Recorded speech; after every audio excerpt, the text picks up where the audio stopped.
En fait, en discutant un petit peu avec Rémi, on s'est rendu compte qu'on avait tous les deux rencontré la problématique du dernier kilomètre dans notre vie et qu'on y cherchait tous les deux une solution. C'est comme ça qu'on a commencé à réfléchir à Simone. On s'est dit, voilà, quel véhicule serait plus à même de devenir extrêmement compact? Parce que toute la problématique de ce dernier kilomètre, c'est d'avoir un petit véhicule qui ne nous embête pas ni dans les transports ni dans le coffre de la voiture, qui soit léger, compact et facile à déplier, et également facile à utiliser. En regardant un petit peu le spectre de tout ce qui existe, ce qui est le plus simple à rendre compact, ce qui peut être léger et surtout simple d'utilisation, c'est la trottinette. Et donc c'est pour ça qu'on est parti dans l'idée d'une trottinette qu'on a ensuite rendue extrêmement compacte et qu'on a donc créé Simone. Simone, ça s'adresse principalement à deux usages.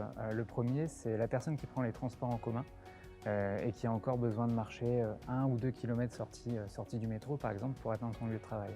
Et donc nous, avec Simone, on lui propose une petite solution de transport qu'on embarque avec soi, qui ne prend pas de place dans le métro et qu'on a juste à déplier en 15 secondes pour optimiser ses trajets.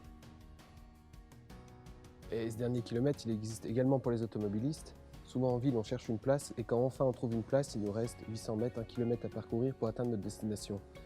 On laisse sa Simone dans son coffre, elle ne prend pas du tout de place, on la déplie en 15 secondes et on atteint facilement notre destination.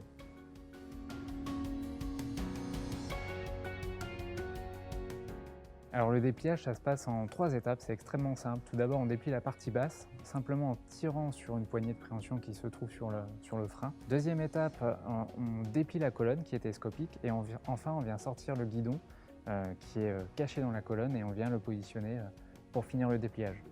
Tout ça est extrêmement simple parce que en fait, ça se fait sans apprentissage en moins de 15 secondes.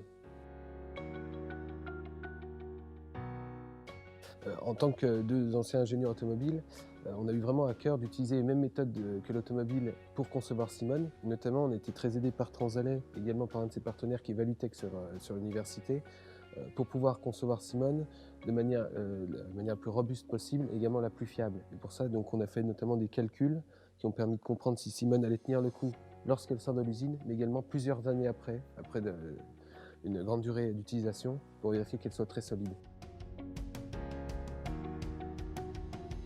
En mai 2019, nous avons participé au concours Lépine, donc concours d'invention qui se déroule à Paris. Ce concours fut très intéressant pour nous parce que c'est la première fois qu'on a vraiment pu présenter Simone au grand public. C'était l'occasion de recueillir l'avis des différents utilisateurs, futurs utilisateurs de Simone.